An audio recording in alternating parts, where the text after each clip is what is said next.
There we go. All right. What's up, guys? Welcome to the Behind the Food podcast. I'm here with my co-host Daniel Yars Guerrera What's up, and guys? myself. Yep.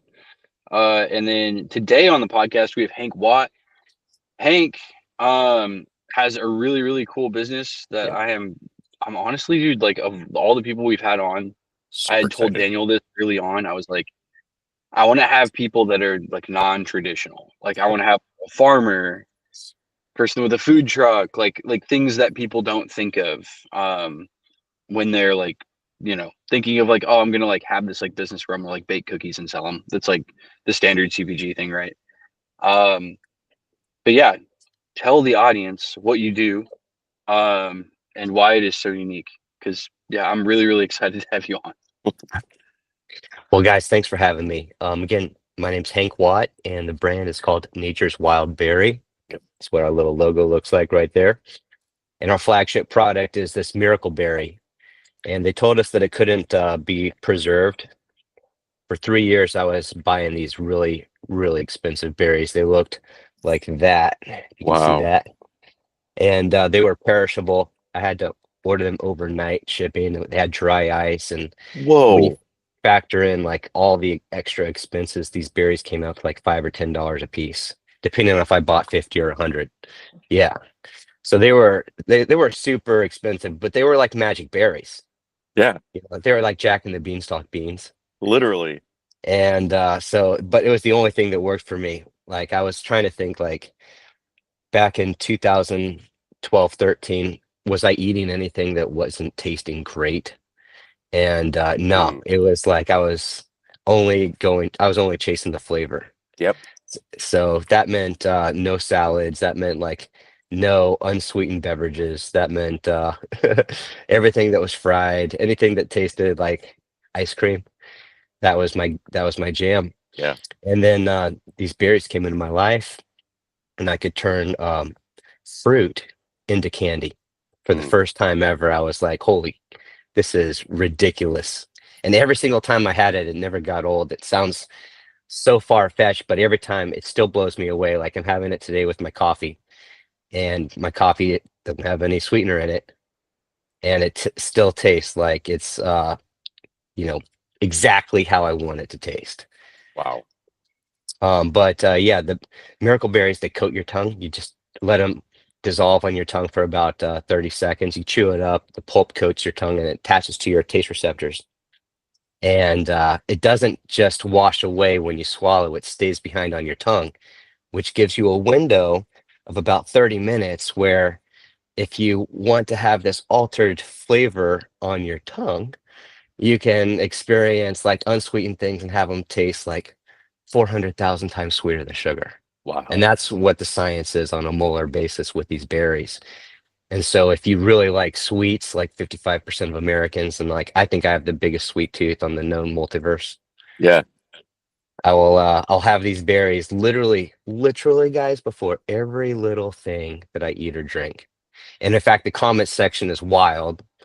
Yeah. Does it work on alcohol? Does it work on my sex partner? It's people use it for all different types of things. I didn't expect, but sometimes I'll see a sex shop order from us. Yeah, like Wow. it's actually a thing on Reddit. Like people talk about it all the time. That is absolutely wild. And then sometimes dispensaries will order from us too. Okay. Nice. Yeah, we serve the same patients, but also, the munchies are a real thing. So Yep. Yep. if you have to like stay in any type of shape, Yep. you're gonna be wanting to make that healthy stuff taste like it was meant to be, like Willy Wonka styled. Yeah. Dude, I love that. So yeah, but food has always been like people and food have always been a passion of mine. Like I went to Arizona State, so I feel like even though my degree says finance, I feel like it was all about hospitality. It was all about like bringing people together, having a great time, trying to make every party better than the party before, Totally. And Yep. so food and drinks have always been something that even as a kid, like my mom told me at 13 I needed to go get jobs. It wasn't like Plural. singular. It was, you Yeah. heard it. Plural. So before I was legally allowed to have a paycheck, I was climbing my neighbor's trees and getting donations of lemons and taking Right. them to the farmer's market and selling 3 for $1. Genius. You know, So how like how did you come upon like the berries? Like where did you find them? Like where was the first place you experienced them at? yeah. So this is a really unusual story. From the very get go, it's a series of fortunate events with this berry. I was not expecting that. I mean, it's not to say that every day is easy. Obviously, that's bull. But Right. this is like the doors that open up because of this berry. It's just mind blowing. It really is. It's crazy. And this origin story is all about serendipity. Hmm. So every failed business that I've had, and believe me, it's been more than one. Yeah. I've taken a learned lesson from. And the first business was that you have to own your product. If you're just reselling something, basically you're not in charge, right? Somebody else is dictating your future. And so the second lesson I learned is that you really have to go with government regulation. You cannot fight government regulation. That is such good advice, man. So after my second business never really got off the ground, I became this regulation junkie and would watch these YouTube videos about like how laws were changing. And I thought that because I was a young entrepreneur at the time, I was in my early 30s, late 20s, I was like, if I'm the first to something, because I just seen like these entrepreneur movies, and I was like, man, I just got to be first. If I get to be first, then everyone will know I'm the original. And so I was watching these, and these berries, actually, they're called miracle berries. If you can believe that, they're called Yeah. miracle berries. It's crazy. And they said these miracle berries just got GRAS certified. And in this food world of ours, GRAS stands for generally recognized as safe. Yep. For human consumption. Right. And so that really perked my ears up because that's what I was listening for. And then the YouTube video went on to tell me that it was promising to do these fantastical things that I totally was skeptical about. When I heard these berries, they turned sour to sweet, I was like, okay, first of all, call BS on that, because Sure. where have these berries been all my life? If that's the case, I would have heard about it by now, right? Right. And then if they work on anyone, it's not going to work on me. And if it does work on me, I'm not going to be impressed at all. Yeah. And if I am impressed, it's going to be some sort of gimmick that I'm going to forget about in a couple of weeks, right? Right. So I called my friend up. Best friend is Giuliano, and I'm at a family reunion in Florida where I'm learning about this berry. And he answers the phone. And he's like, "Are you talking about the berry that I just left you a voicemail about?" No way. And I'm like, first of all, even back in 2012, I wasn't checking voicemail. So I was like, why aren't you texting me? Yeah. And he was like, yeah, dude, I just left you a voicemail about these. I found him on an interesting facts app. He was running a restaurant, really famous in Santa Monica, super famous, like A-list celebrity, expensive as all. Yeah. And they kind of punish you out here in LA. Like if you do very well, your rent skyrockets. Yep. No different here in Nashville now. It's the same way. They were paying like $25,000 a month in just rent. It's wild. And part of the problem, if you have something on your menu and it's not selling, that means you're losing money. Absolutely. And they've got this clientele that just happened to be vegan. Their restaurant was called Planet Raw, and they never heated anything above 118 degrees. It was for the enzymes. It wasn't for the planet or the animals or anything like that. And just these vegans with their pitchforks would come in and they'd eat their raw food, and then they'd be offered dessert, but every dessert would have honey. And so they were like, no, I'm not going to eat that. Wow. And so they could not Crazy. sell a dessert for the life of them. Wow. And so you remember like what I said, 55% of Americans, they prefer sweets, right? Well, Right. when polled, 4% prefer bitter as their favorite flavor, and 5% prefer sour. It's really, really low. Yeah. Guess what his two favorite flavors are? Bitter and sour. Unbelievable. Because he's a chef. He hates sweets. In fact, to this day, if I force him to have a berry, maybe once a year he'll have a berry. Wow. He never has our product ever. Can't stand it. but it's a perfect reminder that our product isn't for everybody. Yeah. You know, it's a wonderful reminder because sometimes I do drink my own Kool-Aid. You know, Biggie says rule number 4 is never get high on your own supply. Right.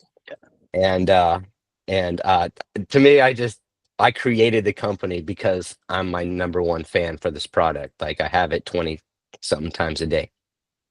But yeah, if you have I think that my first my first thing was just getting my best friend involved, Yeah.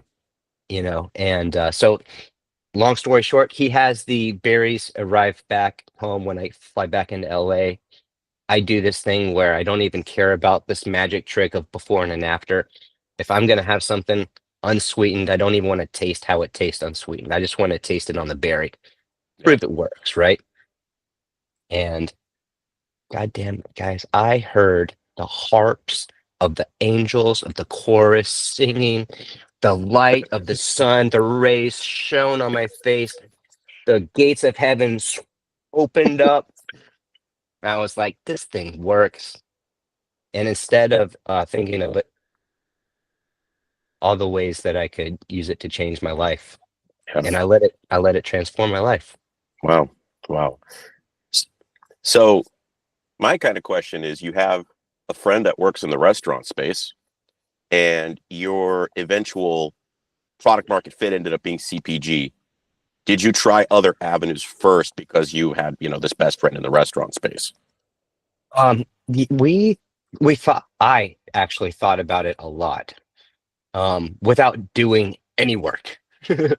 I originally had this concept of a food truck Yeah. Oh, interesting. that was we were going to call it Nature's Wild Side, because the west side of LA is kind of like our stomping grounds, and it's kind of like the healthy, Yeah. side of LA, and that's where Giuliano and I are from. And we could just like watch us like imagine ourselves driving up and down Ocean Ave and blowing people's minds with this berry and serving like health food with it. And Yeah. I played it out in my mind a couple times, and I thought, I don't know jack about cars. I don't know jack about trucks. I don't know, like I've always had mechanic problems. Like, who do I trust? Where am I at? Like, I've never been able to. I didn't have a dad that was into that, so I never got taught that shit.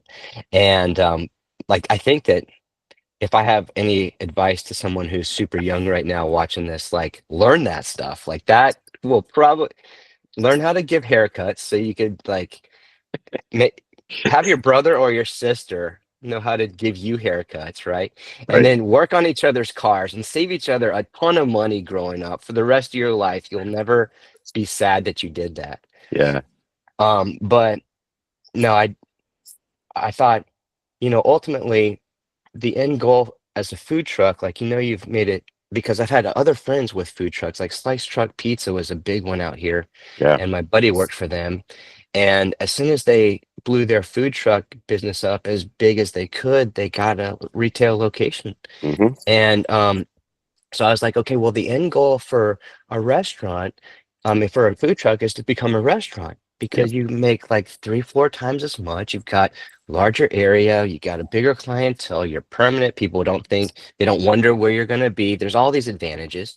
Yeah. But then I had this experience of not only working in restaurants myself, but watching Giuliano's restaurant get charged more and more and more and more the better they did. Yep. And it was like, well, what's the end game for my restaurant? Like, well, I'm going to have a CPG product, something that I'm going to need to freaking sell nationwide. And I was like, why don't I just skip these 2 steps that could take like 10 years, maybe, if I'm lucky, I could be successful food trucks and restaurants over 10 years. Right. And I'll just focus on one thing, which is the berry. So instead of calling it Nature's Wild Side and having a food truck, I just was like, it's 100% nature, it's 100% wild. And you better believe, if I'm going to call something a berry, it's a damn berry. Definitely. And so we're just going to focus on the berry. And I didn't know how to market it. I had no plan at all. I didn't know if I could even make the product at first, Right. but we cracked that code. Yeah. The thing that they said that was waste of time and money because it had been tried for over 30 years and failed. And once we did, my first thought was, let's just go door to door with all these restaurants in Santa Monica, go to the food trucks. Maybe Yeah. I could sell them more food trucks than just conceptually like having one or two or three that I owned, and I could market through them. I could market through restaurants, and Yep. I was no stranger to sales, so I just went door to door and Nice. took it from there. So my question, you kind of condensed, I'm sure, a pretty long story right there in terms of developing shelf stability, right? Like you said, it was 30 years that people have been working on it and, said it couldn't be done. You guys kind of cracked the code on that. What was that process like of going like a super perishable product to like, how do we get to shelf stability? How'd you get from there to there? Okay, yeah, so quit the job, right? Also, if you happen to be super young, which is basically anyone younger than us, Right. um, and Danielle, I think you just episode 2 was fantastic. First of all, episode 1, Mary's been phenomenal, but you have to see both of them. I was so pumped to be on this because you guys put out some very thought-provoking stuff. Like, subscribe right now if you haven't. You'll want to do the whole 5. You don't have to get asked to rate it, but you'll want to rate this podcast. I feel so lucky that I got in early. But Hank's here to sell the podcast. I'm That's not. I'm right. just. You I'm said you just were telling good you. at sales. You guys are fun. You guys ask some great questions. It's not like these generic questions where people aren't even qualified to ask the question. They have no idea what you said, and then they answer your really awesome answer with awesome, and then they just move on to the next thing. Yeah. It's like It's so irritating. I'm tired of so it. cringe. It's so Yeah. It's cringe. mostly, it's like what you just said. It's like a lack of qualification to ask the question. It's like, dude, if Absolutely. you've been there before, or like you've had your own like weird ass journey, makes it so much easier to be like, hey, tell me about like, Be I real. think what you were like going at, Daniel, is it's like, dude, like there's gonna be some challenges and some like issues, and I want to hear about those. Like, Exactly. I want to hear about Right. like the Yeah. real bad stuff. Right. Yeah. How'd you feel when you were in this headlock? Exactly. Yeah. So so yeah, quit the job. And if you're young, Daniel's advice in episode 2 was don't do it, because if you have a entrepreneurial spirit, you're not going to be listening to the people who say it can't be done. And I think that I just want to echo that, not necessarily the don't do it part, because I mean, that's the controversial part. I want you to you're on that hill, Daniel. Exactly. But I think that um, listen for the times where people say that it can't be done, because those are the people who never tried in the first place. Mhm. And if it can be done, well, then you've got something really special that you can introduce to the market. And Daniel, your advice was to get the high paying job and Yeah. get all the benefits that you can and all that. Yeah. Which I think is pretty much also the standard advice. Go to school, work hard. And my advice is counterintuitive also. Love it. Let's hear it. um, get the job that you can easily walk away from. When you find your calling, it'll be something that you're thankful for, because I have, like I said, a degree in finance. By the way, does not mean I'm qualified to give financial advice. I went to ASU. Okay. Nice. Man, I think the best financial advice I could give you is ask somebody where they went to college, and if they said ASU, do not take their financial advice. I love that. But a lot of my friends did go to Wall Street, and a lot of them, did the same thing that we do. It's 15, sometimes 15 hours a day. Mhm. And they make, $300,000, $500,000. They work their asses off to make $1 million a year. And I could see myself sacrificing like that. But when it came time to like become entrepreneurial, I would never have taken the leap, because I mean, everyone gets accustomed to things, Golden handcuffs, Those man. golden handcuffs. right? And so if Yep. you really, if you've known from the jump that you can't sit behind a desk, if you've known from the jump, from the get-go as a kid, maybe you saw your parents do that and you can't go down that path, or maybe your parents were entrepreneurial Yeah. and you're like, yeah, the whole 9 to 5 thing isn't for me. Well, then my suggestion is get really comfortable being able to live on basically nothing. Yep. Understand how to be happy with your favorite music, your friends, maybe get a sport that you really love. Yeah. Like, to me, my first love is basketball. Nice. If I'm broke, I can be happy at the YMCA, guys. I could be happy for hours, Yeah. you know. I'm listening to Biggie or Pac or whatever, and I'm shooting. Yeah. And sometimes I'm computing. Hell yeah. Sometimes it's more than horse, but whatever it is, like if you can live with some roommates to get started, and you can make sure that your expenses are super low, that's really what's been able to keep me 9 years into Nature's Wildberry. There's Nice. there's some years where we're growing. I know I'm skipping way ahead here, but there's some Yeah. years, I'm just trying to make the point. Sometimes we grow 5x in a year. Sometimes we go more. And then we'll have a year that's like down 40% from that. And if you take a look, 40% from 5x, you're still over Huge. time, you're still up 2.5%, whatever. Right. But it's those people that think, oh, I had some success right now. I can go get that Ferrari, or I can, get that beach pad, or I Yep. can get that whatever. Mhm. And it's like, man, not in this entrepreneurial game. No. No, like all the success that you have, you need to like save that. You need to Yes. be ready Yeah. for when the market takes a turn, and you need to be able to think about your next affordable step. Like That's affordable fantastic next steps advice. are everything. But I really thought that what you said when Jimmy asked for your advice at the end, damn it, I just blew that question. I did the end question at the beginning. All right, but No, but for real though, everything you're just saying is completely correct. Because and I tell people this all the time, and I'm pretty sure I'm ripping this off from like Hermosi or like somebody, but like you become a much more dangerous entrepreneur when you can compete with less. Yeah, exactly.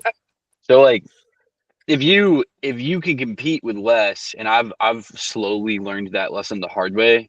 Some people come into it like knowing it. I think when I was 23 and I became an entrepreneur, I blew a lot of my money because there's like early success and you're like, I'm gonna go buy like $120,000 car or whatever it is. And then you learn slowly, you're like, wait, dude, that's not only is it not permanent, but by allowing lifestyle creep to happen to you, you just made yourself a liability to the business. Yeah. Sometimes you could be the problem, which Yeah. is crazy. And it's wild. It's absolutely wild. The other thing you're you said stealing that's from your interesting. future, and you're stealing from your present. Yeah, It's absolutely. like you're the thief in your own story. Yeah, and Absolutely. you never want that to happen. No. Yeah, dude, that's incredible advice. Everyone should listen to that. Absolutely. Stay low cost, stay dangerous, right? Learn to be Yeah. comfortable with a tremendous amount of risk, but also find ways to live cheaply for as long as you can, because it's worth it in the end. Oh, I remember Exactly. what you were saying that like made me think. You said that thing where you're like, I could be happy at the Y. I adopted that principle after we had like the come up, spent all the money, and then we had a horrible winter, like 2019 going into 2020, and I was broke. And I would go sit in the hot tub at this apartment that we were renting and chill in like the middle of the day. This is like middle of the day in like January. I would do it every day because I was like, for all intents and purposes, this is free. And every single day, no matter what's happening, I'm going to do something that I enjoy. Even if the sky is falling, I'm going to do one thing, just one thing, like one thing for me. And I think if you could start to adapt or like adopt that mindset, if you're like, I'm happy at the Y, I'm happy playing basketball, I'm happy like doing whatever it is, like let's just be honest, it doesn't cost that much money. Yeah. Or you become happy just creating. So Yep. you're not consuming. So now you're not spending any money. Yep. Dude, that's the hack. That's literally the budget hack. Just be It is. happy doing like cheap stuff. Yeah. For me, it was yo-yoing. I was a big yo-yoer in my teens, and I just kept doing it in my 20s and 30s and got spending hundreds of dollars on yo-yos, but it's $100s hobby, not $100,000 Yeah. hobby. Right. Yeah. Totally. Yeah. Yeah. Not buying McLarens. Exactly. Not buying McLarens, not buying Ferraris. Yeah. So let me jump on this. So freeze dryers traditionally are hundreds of thousands. I mean, high tens, hundreds of thousands of dollars. Yep. And very cost prohibitive. Absolutely. And we're gonna rewind. Um, Started in 2016. So this month is our ninth year. Congrats. And yeah, thank you, man. And there was a new company out that brought that cost from, $100,000 down to sub five, like 3.5K for a Wow. freeze dryer. Wow. And whenever you get a scale like that, I remember Daniel, and when it came to your pizza business, you were talking about how that oven became something where it was like $1,000 and became Yeah. super affordable, and you could keep it hot, right? Yeah. And so this was like that little unlock that I found. Wow, I can actually get a testing freeze dryer that I own outright. I don't have to make payments on it. I don't Yes. have to ask anybody. The only thing I had to figure out was where was I going to put this freeze dryer Yeah. for me to start Huge thing. experimenting, right? And so I would call up my friends who were and I worked as a food server at the age of 16 at a place called Coco's Bakery. I wasn't even allowed to deliver the alcohol. I had to bother other servers to deliver alcohol for me. So Incredible. food server at Bobby McGee's conglomeration. I became a food server at Top Shelf, Macayo's Pizza. Um, Worked at Cheesecake Factory as a food server. Oh yeah. And then for a bunch of years, I was a food server at Claim Jumper, and then on Mill Avenue at this Asian fusion place. And then I ended up at fine dining. So I just counted 9 serving locations, and I was probably food serving for about 12 years of my life. Wow. So I've been in restaurants, and I actually was so confident by the end. I was at this fine dining restaurant where I would literally have the confidence to take menus away from my tables and say, if there was anything that I'm going to bring you tonight that you didn't absolutely love and it wasn't the best night, then I'm going to buy either the whole ticket or take whatever you didn't like off. Like that was going to be on me. Yeah. And I would then proceed to sell, like ask them questions where I could find out, give them an alternative choice. And it would happen to be the 2 most expensive things on the menu, right? And so Right. my average ticket prices were at least 2x or 3x. And the management had no problem with me doing that because Oh, I was yeah. by far selling more than anybody else in the restaurant. Yeah. And but I would deliver on the experience, Yep. it wasn't about anything other than selling an experience. Yep. And you do that with a lot of confidence. Yep. And so confidently, I went around asking all my friends in restaurants, like, when you're shut down, can I have like the midnight hours to start using my freeze Interesting. dryer? Interesting. And the slice truck pizza guys, they were like, the funny thing about pizza is that we make all of our money when everybody else is closed, like all night. That's where our bread and butter comes They're from. right. They're right. But he was like, you know what, though? I do have this empty retail location next door. Interesting. He's like, make me an offer. And so I just, I'm a funny guy. I make shit up. I literally pull stuff out of my head all the time. Right. So I was like, what about 250? And he was like, if you write me a check for $750, you can have it for the next 3 months. Wow. Guys, that's like a $10,000 spot in the heart of West LA. Yeah. A That's month insane.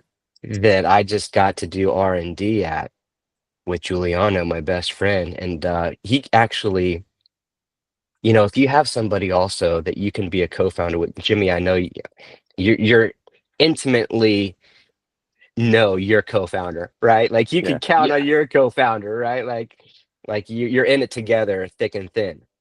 I think that's in the vow somewhere. But Somewhere. right. But I chose my best friend because in his restaurant business, he was there before the sun came up. After the sun went down, he was still there. Like we became friends because we both needed to blow off steam so bad. Like Yeah. we both needed to like just unwind. And so I knew that his work ethic was just incredible. Second to none. Yeah. And so he actually went full time a month before I did, and was really um, dedicated to the process of doing something that hadn't been done before, especially since raw food was in his background. Had Oh, that kind of wow. healthier angle, Yeah. and so being able to count on him uh, to be by my side to figure out the challenges of having a brand new equipment and stuff that we had never tried before. We ended up figuring it out in about 3 months, just the perfect amount of time while we were there. Still Incredible. wasn't a perfect product, but how serendipity this was, because we had to leave the location. We thought, where's the next place to put it? Why don't we put it on the farm? This way we don't have to wait for the Oh, berries to leave Miami, get shipped overnight with the ice pack and all the expense. We could just harvest it, wash it, dry it, clean it, get it in there within 2 hours. no way. Now that was the unlock to having the freshest product possible. Because freeze drying, all it does is remove the moisture and it preserves all the nutrients. And in this case, the glycoprotein is the magic. It's Right. actually called miraculin. Miraculin sounds too much like miracle, and that's why they got miracle berry. But you preserve it perfectly at peak potency. No chemicals involved. It's just Mother Nature into a freeze drying machine preserved. Now you That's don't need an ice wild. pack. Now you don't need overnight shipping. Now you need just ambient temperatures. And now we had a product that we could bring to market that no one had ever tried before, that would constantly be so predictable. It's just one mind blow after another after another. So So yeah, you What kind of was hit upon the holy grail of CPG, which is it's shelf stable. It's doesn't have to be refrigerated or frozen or nothing. except yeah so now why did people say that it hadn't been done for 3 decades? I honestly think that people knew that it could be done. Mm, I honestly think that people understood that this was going to take so much education that it would be a liability for them. interesting. And what became their liability, I viewed as my opportunity, Absolutely. It's a because I'm moat. going to have to do something. What the Hmm. hell am I going to do for, like tomorrow's not promised, but I'm going to have to Right. do something in between the time that I'm here Right. and not here, right? So I was like, if I have a product that like no bake brings joy to people's faces. Like you could tell, like if they're having a bad day, maybe their car broke down, maybe they Yeah. talked to their ex, maybe they lost, a promotion or something. They walk into the store. You can't control how they are when they come to your retail. That's the joy of being great at your job in retail. Yep. You could take somebody on their worst day and give them something that's ear to ear. Yep. Like take their mind off of life for a little bit and have them escape with you. And so that's how I kind of viewed the berry. Yeah. It's like, somebody on their worst, they didn't wake up that day thinking, I'm going to have a flavor changing miracle berry. Yeah. I'm not going to be able to like make this candy have the nutritional benefit of fruit. But, what else the hell am I going to do? Yeah. And so I was like, well, I honestly think the thing that I hate doing the most in this entire world is clocking in. I honestly think that that is the like, how I said when you were a kid, you knew that like the 9 to 5 thing isn't for you. Right. Well, I was a server for so long, I knew I couldn't do the desk, but I still had to clock in as a server. Hmm. And in yeah retail, I still had to clock in. And I can't tell you how the monkey off my back, just like the albatross around your neck, whatever you want to call it, Yep. it just vanished as soon as I started like trying to tinker on my own thing again. Yeah. As soon as I started being able to do that, I was like, no clocking in. Today is a day I could really just, kind of go after my dreams. Yeah. And so I think if that's something that motivates you, um, listen for the things that people say can't be done and give it your swing. Now, there is more lessons to be learned. Right. Like you don't just stop there, because as a young entrepreneur, I had it backwards. Remember when I said all these other companies like Mondeleza, Nestle, Coke, Pepsi, they all knew about the berry. Right. They all know it yeah existed. They all knew about the berry for sure. They had been to the farm. They literally had representatives at the farm learning and trying Miracle Berries. Wow. If you are the first to something, do not think that there is first mover advantage. What that actually is you being a risk to anybody else in business because Yep. there's no product market fit. Right. There's no founder fit. People don't know if you're just going to give up because you haven't been successful. You know, there is no track record. There's no revenue. That means there's no money in the bank. You know, you are one ticking time bomb for them. Yep. And what they need is a sure thing. They need a guarantee. They need something rock solid that they can hang their hat on. And when I was going restaurant to restaurant, and I had camera guys with me. It's me Yeah. and Giuliano, who is literally the coolest guy in the entire world. Like I became his friend because I wanted to be him. I was like, if I, you know, like you are who you like the 5 people that you're with the most. And so like, Yeah. if this guy could rub off on me a little bit, then I'll be that much cooler too. Yep. So I'm bringing my best friends and I'm getting these amazing reactions. Cause like I said, it's so predictable. And I'm leaving with nothing, Mm. no deals, Mm-hmm. no business. They fucking loved it, but they couldn't get behind it because we were brand new. There was Yep. no demand for it. There was no experience selling it. There was nothing that I could show them. This is how it's done. Look at this success. All we have to do is copy this playbook. Yep. And so I think the third lesson here, if you're looking at this podcast and thinking, you know, what kind of lessons can I learn from these experienced entrepreneur guys in the CPG food space, is that if you want to be first to anything, be first to mind because you're the Mm. best. You have to be the best at it. Don't worry about the ego. Don't worry about telling the story. Look at this. I think it's on Netflix. It could be on a different streaming service. The Food That Built America. Mhm. That is a great way to unwind at the end of the night. Yeah. And these guys, they didn't have, I mean, yeah, it's original thoughts, but it's original thoughts that someone else had that they just improved upon. Mhm. Um, I There's told almost this no and that, such thing as an original thought. No. man, They're all this copied. is these berries were probably Mother Nature made them around the same time it made us. Sure. How old Yeah. is that? You Ancient. know, Ancient. it's not new, Yeah. you know? So I shared this on the CPG podcast that one of the questions was, what's one thing that really no people know about you? And I spend so much time, it's an ungodly amount of time. I'm a little embarrassed about how much time I spend on LinkedIn. But I think It's a that good thing. almost every good thing that's happened, including Shark Tank, including all the media relationships, all the friendships where we've, you know, started online and gone offline, it's all started there. And I don't put it on my profile or anything, but Yeah. Hank Watt. Watt is my last name. It's my granddad's granddad. When you go to Scotland, he was the James Watt that did the steam engine, Oh, wow. which did the That's Industrial awesome. Revolution. That's Yeah, ridiculous. right. But he wasn't the first guy to do the steam engine. Right. You know, Right. basically he was just credited for it. Yeah. You know, so I have, you know, to give props to the people that came before me. I give props to the guys that did the tablets. You know, M. Berry had Miracle Berry tablets that they brought to market 10 years before us. You know, there was the powders too that, you know, same thing, 10 years before us.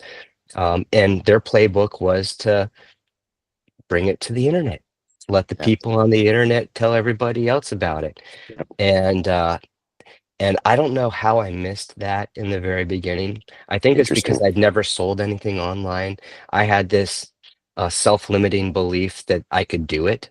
Yeah. You know, that like I was the guy that competed against the online sellers. When people came into my store and they said, I'll buy it on Amazon, I wanted to punch them in the face.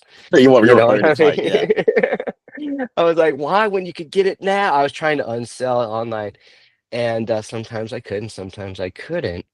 But when we started going online after we couldn't get any traction in stores, that became our unlock. And so D2C e-commerce if you've got questions about getting on marketplaces and staying on marketplaces and anything Shopify related, but Amazon, Target, Walmart, 12 other marketplaces. I'm really good at that.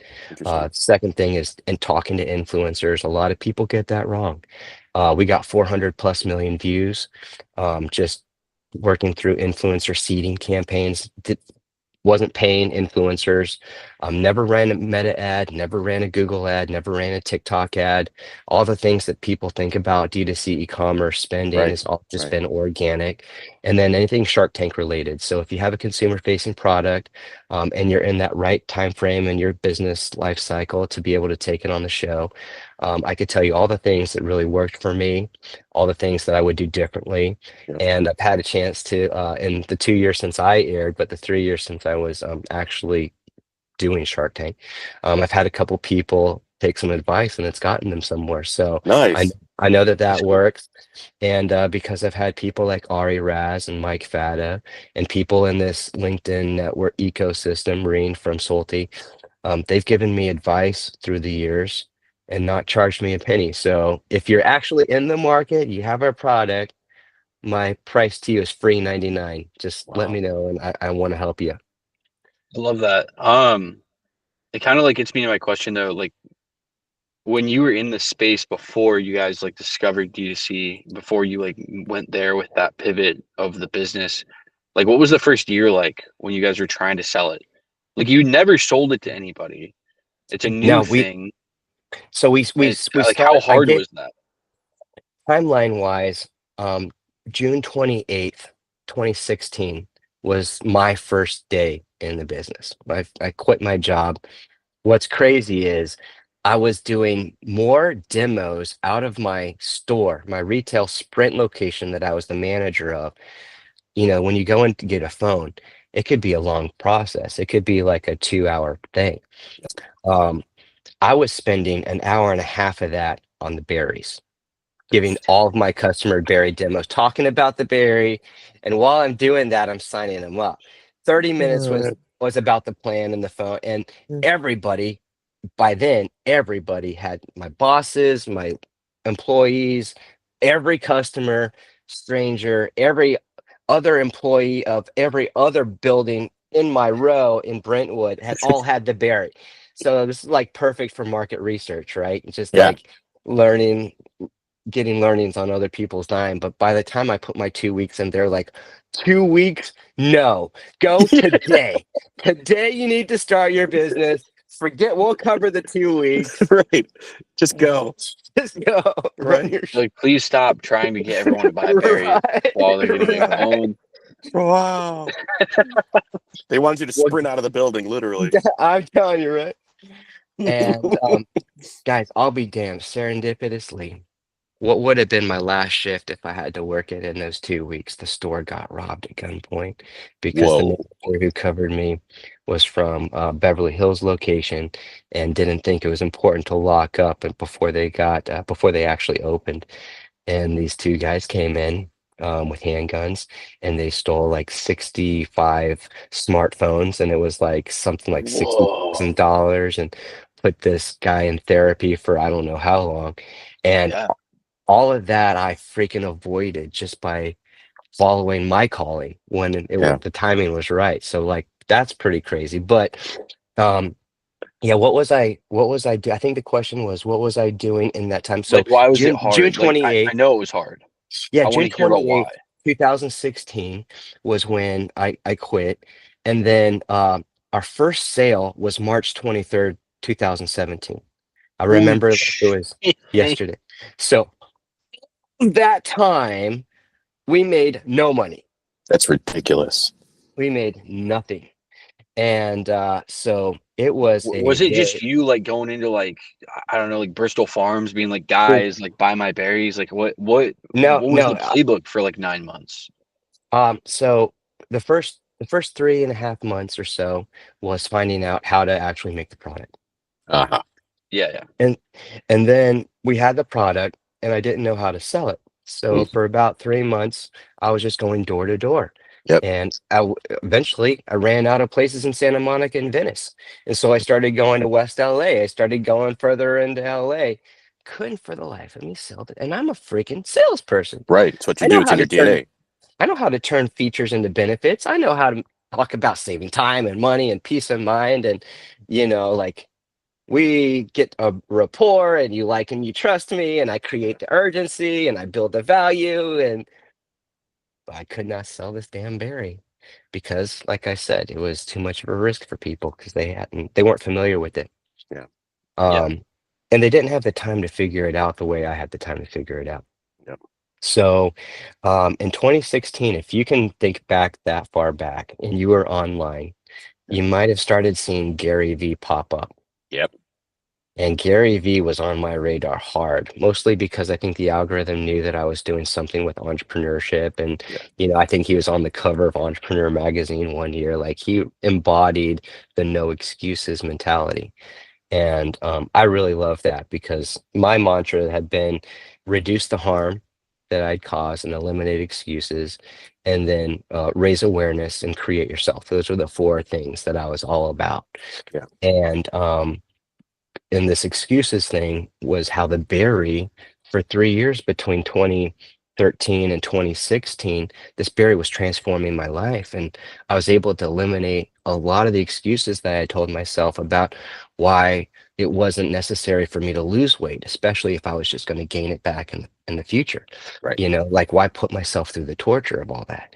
And but the berry was like, F your excuses. You don't need those anymore. Now you could really have something that's super sweet, happens to be unsweetened, right? And you're getting healthier. And I say that as I have a wheeze and a cough. You guys have noticed this too. I'm trying to like mute myself too, but Yeah. Yeah. I'm pretty I sure went everybody has been sick in the last like 6 months, and I don't I know went to why. Dallas. I went to Dallas to do this convention, and there's too many people there, and I shook too many hands, and I left with something. Yeah. Makes sense. Um, but but I went to go see Gary V. After all was said and done, and I was like, 7 or 8 months of not being able to make any money with this thing that I'd done all this market research for.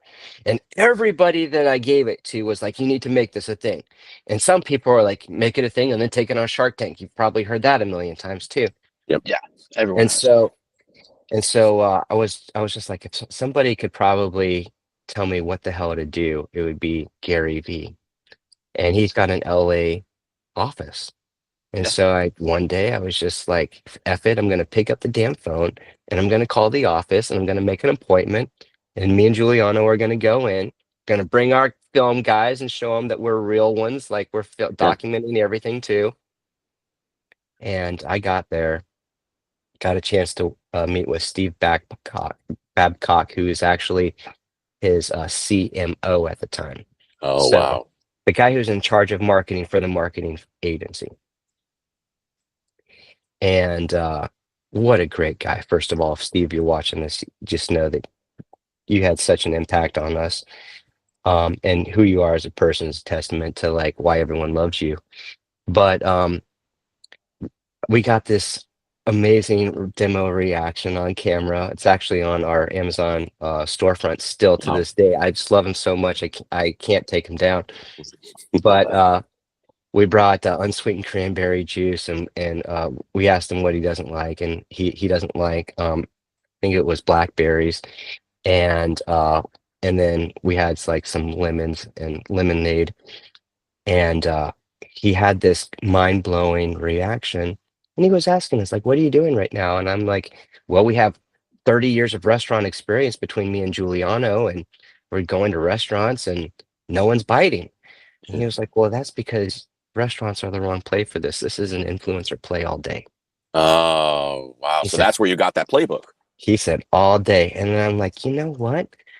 M Berry and the rest of the Miracle Berry market has been, doing things in the media and the public, and basically the internet this entire time. What the hell am I doing out here trying to go door to door? Right. Of course Yeah. that's the right move. Right. But I hadn't ever thought about working through influencers and DMs and start literally never went to another restaurant, never went door to door again. That day I went home and I started DMing and I started doing what I call maxing out your DMs. Mm.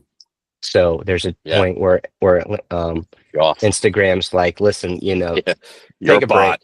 take They take a tell you to break, chill out. Yeah. Right. walk around the block, get outside, do Yeah. something else with your life for this time. And it's a smart thing, obviously, but sometimes in the same day, they'll give you back your DM. Sometimes you have to wait 24, 48 hours, whatever they feel like doing at the time. Yeah. But I would go for hours. I'm talking 5 or 6, 7 hours, sometimes a day, and just ask the simple questions. Want to do a taste test with Nature's Wild Berry? Ever had a flavor changing berry? And and you've probably gone through your DMs where you get hit up all the time, Mhm. and you know what you get every freaking time, every single time you get a DM, it's this long. Yep. Yeah, it's Ain't terrible. nobody have time for that. Nope. Nobody had time for that, especially Nope. the influencers that I'm trying to hit up, right? So lesson number one when talking to influencers is keep that as positive. They no or yes, that means that they want the berries, right? So the Yeah. first question is, want to do a taste test with Nature's Wild Berry? So if they say yes, when I get done with that, then that's because they want to do a taste test. If you've ever had a flavor changing berry and they say no, they're answering the second question, right? So they want to have a taste test. Right. So, and then drop your brand name and then drop something that makes it really super curious. Like, what's the proposition that you're unique for? Like, what are you trying to actually convey? 2 questions, nothing more. Yeah. Drop that, put it on your clipboard on your phone, Love that. paste, send, paste, send, paste, send until Instagram tells you to stop for the time being and then go Right. back And then and do then it again. I love that. I rinse and love it so repeat. much. Yeah. And so and then Jennifer Gardner. Well, first of all, Ari came over because first at the time he was doing demo or pitches for Gelson's, and Gelson's is right down the street. Okay. So I invited him over, and it was like an hour. He was just going to come over. He ended up staying for about 5 hours. We had such a good time, Wow. That's awesome. It's and incredible. he ended up leaving with a whole shit ton of berries because if you're my friend, you leave with a shit ton of berries. Oh yeah. Love that. And he ended up giving it to his business partner, his new business partner at the time, which was Jennifer Garner. That's ridiculous. And she always has media people around her. So her media girl filmed her reaction. It was 17 seconds, but it was edited perfectly. Put it up on her Instagram. At the time, it was 5 million followers. And I remember being in the park during one of these times when my DMs were cut off. And I see the notification that Jennifer Garner posted about us. And I'm like, oh, somebody's follower account, whatever. It's not actually her. It was Exactly. actually For her. sure. That's wild. That's awesome. I didn't tell Giuliano who it was. I was like, Giuliano, come over here. I got to show you something real fast. He meets me in the park. I show him. His legs literally fall out from underneath him. He sits down because he can't stand. That's He's awesome. like, oh shit. Wow. And that was in 2017, like right after we started selling on Amazon. Yeah. And so that was the first time that we ever sold out. And Wow. so we learned so many lessons. But one of the ones that took us the longest was how to deal with selling out a product, because everyone's going to tell you that's the best problem to have. Mhm. Don't listen to that shit.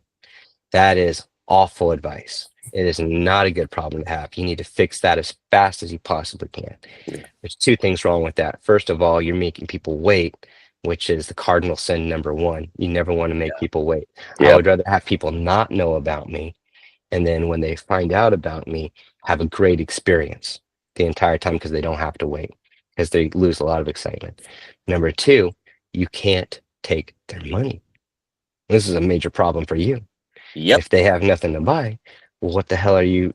You're in a spot where you've got somebody that wants to give you money and you're not taking it. So um, we figured that out eventually, but it did take us a year of basically losing a crap ton of money, pissing some people off that wanted the product now. But going back to the Jennifer Gardner thing, that opportunity was what gave all these other influencers permission to start making content for us. And that's all people need, is just somebody who does it first, shows them how it's done. This is what gets you a ton of engagement. This is what gets you, a lot of eyeballs and blah, blah, blah. And then now I have a playbook. Yeah. Just like how the restaurants never had a playbook successful before and they didn't do it. Now all these creators in this new creator economy had a playbook. And so, SAS ASMR probably was the first one that gave us, you know, probably 7 or 8 million views. And she made like 5 videos out of the gate for us. And then people are like, oh, so this doesn't have to be a one-off thing. This Yeah. can be a series. I can ask people what else I should try with the berry. That's where the engagement comes from. Yeah. And so that's how we found success enough to be able to put money in the bank and buy our inventory and buy more freeze dryers, and oh, by the way, feed me. Yeah. It's a big deal. Which is a big Daniel, I'm deal. gonna let you wrap this up Yeah. because somebody's trying I to get in know. this booth. You're good. You're good. Hey, Guys. it was great talking to you. Ask him the last question that we always ask. Hank, you got to give people the advice. Like, what All is the right. thing that you would tell your younger self or the people watching? The one-liner that they need to hear. Well, yeah, so I've tried to drop a few. One things I said early on was listen for people when they say, it can't be done. Mhm. Second, like try to be able to walk away from something that you're not passionate about Yeah. when you really want to follow your own passion, because it makes it a lot easier if you're not handcuffed to a particular job for an Right. income. But and also, like, if you can't do this, or you shouldn't do this alone, you need a co-founder that you can trust your entire bank account with. Absolutely. And if you've got somebody that, like Jimmy and his wife Megan, it's like they're in the thick of it, like there's no way that they're not coming out of this successful. They're going to be Right. there for each other. Yeah. Day and night. And that's how my best friend is. Like, we've actually, saved each other's lives a couple of times each. Yeah. And so, like, we've got each other's backs. But also, if I were going to say something new to end it, I would say you ought to not start with an exit in mind. I gave Yes. this I gave this a 5-year bootstrapping thing, and no one could have ever planned for the pandemic. Or did I say pandemic? I meant pandemic. Right. No one could have ever planned for that. And so my 5 years became 6 years, and then that's when we went on Shark Tank, and then we added Mark and Lori to our cap table. Yeah. But you need to really think about, like, how much time you can be happy dedicating of your life to this venture. And for me, it was 20 years. I said I could do 20 years of this, and then I can hire a CEO, and I can, figure it out from there. But um, I would not expect an exit in 5 years. I would not Mhm. expect an exit, especially if you have a huge ambition. I would not expect an exit in 10 years. And so you and your investors, whether it's friends and family or you and your wife or whoever, they need to be very comfortable being professional investors for a long time. Yep. Payback period, we learned this. A couple things I remember in finance was payback period is one of the worst ways to um, consider, one of the worst things to consider when thinking about investing, because let's say you have a payback period that you need your money back in 5 years. Sometimes year 6, 7, and 8 are going to be the most lucrative years, and you're going to miss out on all of that Absolutely. return. So I would say, to end this, think long term, short term, long term. Always consider what's affordable next step. So you can't forget about the short term, but you need to make the commitment in years and maybe decades. Yeah. If you want to get into CPG, because you do not get a reputation overnight. It's taken me 9 years to get on Jimmy's podcast. Yeah. 9 years, So, but I want to end this by saying, man, what a pleasure to Thanks, Hank. be a part of this trio. Yeah, I think you got it's something been a super blast. special. Yeah, it really has. I've learned a lot. I think that if you haven't seen the first two episodes, I think this might be number 4. I heard. Yeah. So the third one hasn't dropped The yet. third one's me. So Yeah. it's Well, it not should. happening. It should be. You know, I Yeah. think so many people. You know, if the audience for this is what we are planning for it to be, this is going to help so many people. So I thank you for really doing hope it. so. Thanks, Hank. We've enjoyed this so much. This has been a blast. Yeah. Yeah. Yeah, man, I appreciate it. Even though I got kicked out of my sound booth. Thank you. Yeah, thanks for showing up. Also, I was thinking about this, not to like drag it on any longer, but like Mike Fada is a great example of like that sort of timeline in your head. I think he was in it for like what, like is it 23 years or something? A long, long time. I actually saw his brand. I mean, obviously not his brand anymore at the Kahee show when I was walking around, and I was like, that's so weird. It's got to be weird, right? Where you're like, I started My that like mom's a health 30. nut. My mom has her master's in nutrition. She's one of those MDs that's an ear, nose, and throat, but she also is a naturopathic. And she's had Manitoba Harvest in our house forever.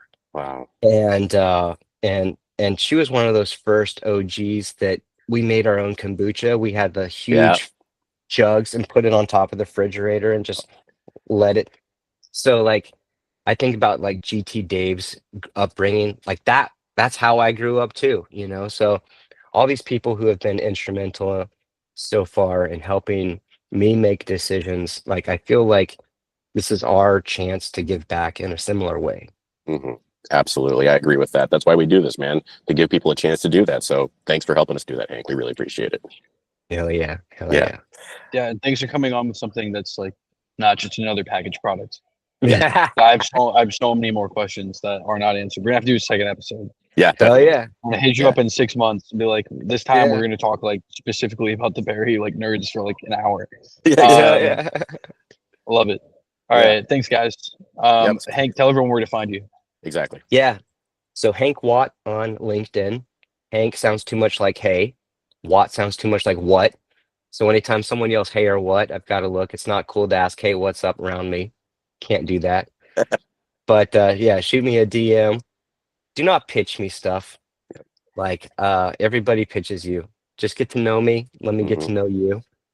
Um, believe me, I made that first mistake when I got on LinkedIn too. People are gonna watch this and be like, "Oh, I got some pitch DMs from you, Hank. You're so full of bullshit." But I learned, you know, and it's all about taking the lessons learned. But yeah, hit me up there. Emails hank@natureswildberry.com. You probably could have figured that out. But yeah, if you're if especially if you're in this consumer facing food space, love to help you if I can.